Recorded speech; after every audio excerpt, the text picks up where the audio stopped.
అందరికీ నమస్కారం. మేషరాశి ఇంట్లోకి ఈ 2 దేవతలు అడుగు పెట్టబోతున్నారు. ఈ 2 దేవతలు వచ్చి మీకు ఈ సంకేతాలను ఇవ్వబోతున్నారు.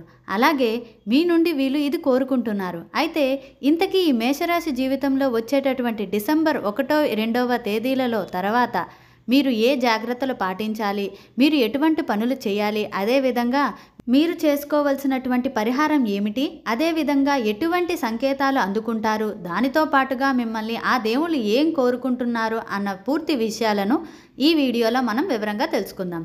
ఈ వీడియోని మీరు చివరి వరకు చూడండి. అప్పుడే అన్ని విషయాలు మీకు వివరంగా అర్థమవుతాయి. అంతకన్నా ముందు వీడియోని లైక్ చేసి ఓం శ్రీ మాత్రే నమః అని కామెంట్ చేయండి. మేషరాశి 12 రాశులలో మేషరాశి మొదటి రాశి. అశ్విని నక్షత్రంలోని 1, 2, 3, 4 పాదాలు, భరణి నక్షత్రంలో 1, 2, 3, 4 పాదాలు, కృతికా నక్షత్రంలో 1వ పాదంలో జన్మించిన వాళ్ళందరూ కూడా ఈ మేషరాశికి చెందుతారు. మేషరాశికి అధిపతి అంగారకుడు. మేషరాశి వాళ్ళకు చూసినట్లయితే ఈ రాశి వ్యక్తులు వీరి జీవితంలో ఒడిదుడుకులు అనేవి ఎక్కువగా కనబడుతూ ఉంటాయి. వీరు శ్రమించి అనేకమైనటువంటి బాధ్యతలు నెరవేర్చి వీరు మంచి స్థాయికి చేరుకుంటారు. మేషరాశి వ్యక్తులు చిన్న వయసులోనే కష్టాలు అనుభవించినా కూడా యవ్వన ప్రాయం వచ్చేంత వరకు ఈ రాశి వ్యక్తులు గొప్ప స్థాయికి ఎదుగుతారు. ఈ రాశి వ్యక్తులకు మనోధైర్యం ఎక్కువగా ఉంటుంది. మీరు మనోధైర్యంతో తీసుకున్నటువంటి సాహస నిర్ణయాలు ప్రతి ఒక్కటి కూడా మీకు కలిసి వస్తుంది. ఇక అనుభవం లేకుండా మీరు చేసేటటువంటి వ్యాపారాల కారణమైన నష్టాలు కూడా సంభవిస్తాయి. ఈ మేషరాశి వ్యక్తులు చాలా సున్నితత్వం, ప్రభావం కలిగినటువంటి వ్యక్తులు. మీరు ఎంత సున్నితంగా ఉంటారో అంత కఠినమైనటువంటి స్వభావాన్ని కూడా కలిగి ఉంటారు. ఇతరులకు మంచి చేసే గుణం అధికంగా ఉంటుంది. అదేవిధంగా ఎవరైనా కష్టాల్లో ఉంటే వారికి సహాయం చేయడానికి వెనక ముందు ఆలోచించకుండా సహాయం చేస్తారు. అలా చేయడం కారణంగా కొన్నిసార్లు వీళ్ళు మోసపోయిన సందర్భాలు కూడా ఉంటాయి. డిసెంబర్ 1, 2వ తేదీ తర్వాత ఇప్పుడు చెప్పబోయేటటువంటి కొన్ని అంశాలు అయితే జరగబోతున్నాయి. అదేవిధంగా వీరి గృహంలోకి 2 దేవతల యొక్క అనుగ్రహం అనేది ఉండబోతుంది. వీరి గృహంలోకి 2 దేవతలు అయితే రాబోతున్నారు. ఇక ముఖ్యంగా ఈ రాశి వ్యక్తులు ఇప్పుడు చెప్పబోయేటటువంటి ఈ అంశాలను మాత్రం ఖచ్చితంగా జాగ్రత్తగా ఉండాలి. అది ఏంటంటే కనుక ముఖ్యంగా ఈ రాశి వ్యక్తులు ఏదైనా వ్యాపారం వీరు ప్రారంభించడం కానీ లేదా ఏదైనా బిజినెస్లో డబ్బులను పెట్టుబడి పెట్టడం కానీ ఈ సమయంలో మీరు అస్సలు చేయకూడదు. మీకు ఇతరులు వాళ్ళ యొక్క స్వార్థం కోసం మిమ్మల్ని డబ్బులు అనేవి ఇన్వెస్ట్ చేయించడానికి ప్రయత్నం చేస్తారు. అలా మీరు గనక వాళ్ళ మాటలు నమ్మి డబ్బులను ఇన్వెస్ట్ చేస్తే గనుక ఖచ్చితంగా మీరు నష్టాలను ఎదుర్కొంటారు తప్ప లాభాలు అనేవి రావు. ఈ వ్యక్తులు ఇతరుల కారణంగా ఈ సమయంలో నష్టపోయే ప్రమాదం అధికంగా కనిపిస్తుంది. కాబట్టి మీరు ఎందులోనైనా సరే డబ్బులు అనేది ఇన్వెస్ట్ చేయాలి అంటే గనుక దానికి సంబంధించినటువంటి ఎక్స్పర్ట్ సలహాలు తీసుకోవాలి. అంతేగాని ఫ్రెండ్స్ కానీ రిలేటివ్స్ కానీ అదేవిధంగా మీ ఫ్యామిలీ మెంబర్స్ అయినా సరే ఎవరి మాటలు కూడా ఈ సమయంలో పట్టించుకోకూడదు. కాబట్టి ఈ విషయంలో మీరు ఖచ్చితంగా జాగ్రత్తగా ఉండాలి. అప్పుడే మీ డబ్బులు అనేవి వృధా అవ్వవు. ఇక వీళ్ళకి ఇంకొక ప్రమాదం ఏమిటి అంటే కొత్తగా మీరు ఏదైనా పని మొదలు పెట్టాలి అన్నా లేదా మీరు ఎక్కడికైనా ఏదైనా కొత్తగా నేర్చుకోవాలని అనుకుంటున్నా కానీ దాని గురించి సమాచారం తెలుసుకోవడానికి దానికి సంబంధించినటువంటి నిపుణుల యొక్క సలహాలు మాత్రం తీసుకోవాలి. అంతేగాని ఆ పనికి సంబంధం లేనటువంటి వ్యక్తులు అంటే మీరు మీ రిలేటివ్స్ కావచ్చు, ఫ్రెండ్స్ కావచ్చు, ఫ్యామిలీ మెంబర్స్ కావచ్చు, ఎవరితో కూడా ఈ సమయంలో మీరు చర్చించకూడదు.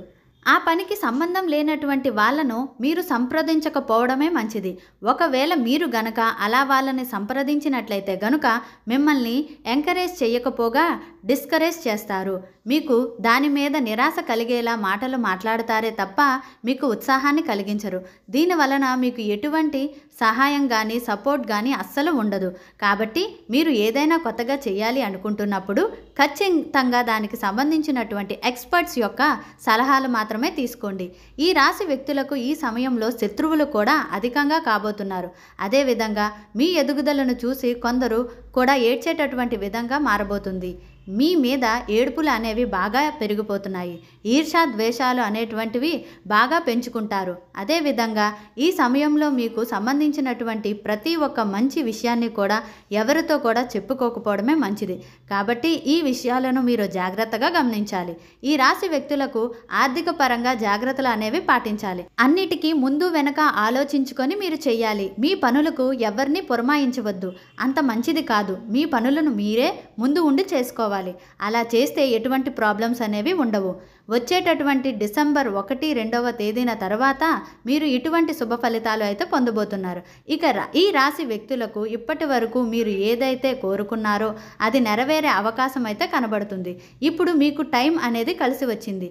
ఈ రాశి వ్యక్తులు ఇంతవరకు మీరు ఏదైతే పనులు జరగడం లేదని విచారించారో ఆ పనులు ఇప్పుడు ఖచ్చితంగా జరుగుతాయి. అదేవిధంగా ఈ రాశి వ్యక్తులు ఈ సమయంలో మీరు ట్రావెలింగ్ చేసే అవకాశాలు కనబడుతున్నాయి. మీరు మీ కుటుంబ సభ్యులతో కానీ స్నేహితులతో కానీ విహారయాత్రలకు కానీ లేదా వినోదయాత్రలకు కానీ అదేవిధంగా తీర్థయాత్రలకు కానీ వెళ్ళే అవకాశం ఉంది. ఇక మేషరాశి వ్యక్తులు ముఖ్యంగా మీరు ఇప్పుడు ప్రశాంతంగా ఉండేలాగా చూసుకోండి. ఎటువంటి ఆలోచనలు అనేవి నెగిటివ్గా చేయకూడదు. ఇప్పుడు మీ మైండ్ని పాజిటివ్గా ఉండేలా చూసుకోవాలి. ఈ సమయంలో మీరు మీ యొక్క ఎదుగుదల గురించి ఆలోచన చేయాలి. అదేవిధంగా మోటివేట్గా ఉండాలి. ఎవరిని కూడా నిందించకూడదు. ఎవరితో కూడా గొడవలు పెట్టుకోకూడదు. ఈ రాశి వ్యక్తులు ఈ సమయంలో మీరు మీ కులదైవాన్ని కావచ్చు లేదా మీ ఇష్టదైవాన్ని కావచ్చు ప్రతిరోజు పూజించండి. అప్పుడు మీకు శుభం అనేది జరుగుతుంది. ఈ రాశి వ్యక్తులు కొత్తగా వివాహ సంబంధాలు కుదిరే అవకాశం కనబడుతూ ఉంది. ఇక దీనితో పాటు మీ ఆరోగ్యం కూడా మెరుగుపడుతుంది. అనారోగ్యంతో బాధపడే వాళ్లకు మీ ఆరోగ్యం అనేది కుదురుపడుతుంది. ప్రతి ఒక్కరికి కూడా ఆరోగ్యం మహాభాగ్యం అంటారు. ఆరోగ్యం ఎంత చక్కగా ఉంటే అంత మంచిగా మనం ఉంటాం.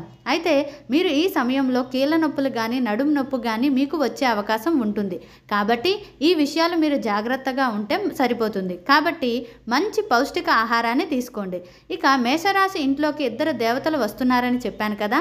అవునండి, మీ ఇంటికి సాక్షాత్తు అన్నపూర్ణాదేవి మీ ఇంట్లోకి అడుగు పెట్టబోతుంది. అన్నపూర్ణాదేవి అంటే మరో రూపమైనటువంటి పార్వతీమాత. పార్వతీమాత ఎక్కడ ఉంటుందో అక్కడే ఈ మహాశివుడు కొలువై ఉంటాడు. అయితే ఈ సమయంలో మీకు ఈ 2 దేవుళ్ళు యొక్క అనుగ్రహం అనేది కలుగుతుంది. మన గృహంలో అన్నపూర్ణాదేవి ఎక్కడ ఉంటుంది అంటే గనుక మన వంటగదిలో. అందుకే ప్రతిరోజు కూడా వంటగదిని శుభ్రం చేసుకోండి. ముఖ్యంగా రాత్రి సమయంలో పడుకునే ముందు మీరు కిచెన్ ఎప్పుడూ కూడా శుభ్రంగా ఉంచుకోవాలి. అక్కడ వాడి పడేసినటువంటి గిన్నెలు కానీ తోమనటువంటి గిన్నెలు కానీ సామాన్లు కానీ కడగనటువంటి గిన్నెలు కానీ అంట్లు కానీ ఏవీ ఉంచకూడదు. మీ యొక్క వంటగదిలో ఎప్పుడూ శుభ్రంగా ఉంచుకోవడానికి ప్రయత్నం చేయండి. ఇక దీనితో పాటు ఈ రాశి వ్యక్తులు ఎవరైతే స్త్రీలు గృహిణులు ఉంటారో వాళ్ళు ఈ పరిహారం అయితే ఖచ్చితంగా చేయాలి. మీరు ఈ పరిహారం చేయడానికి ఒక శుక్రవారం కానీ ఒక గురువారం కానీ సెలెక్ట్ చేసుకోండి. ఆ రోజు మీ పనులన్నీ అయిపోయిన తర్వాత రాత్రిపూట మీ కిచెన్ పూర్తిగా శుభ్రం చేసి స్నానం చేసిన తర్వాత మీరు గోధుమ పిండితో ఒక ప్రమిదను చేసి దానిలో ఆవు నెయ్యి పోసి 2 ఒత్తులు వేసి ఆ దీపాన్ని వెలిగించాలి. ఈ దీపం ఎటువైపుగా వెలిగించాలి అంటే గనుక నార్త్ వైపుగా వెలిగించాలి.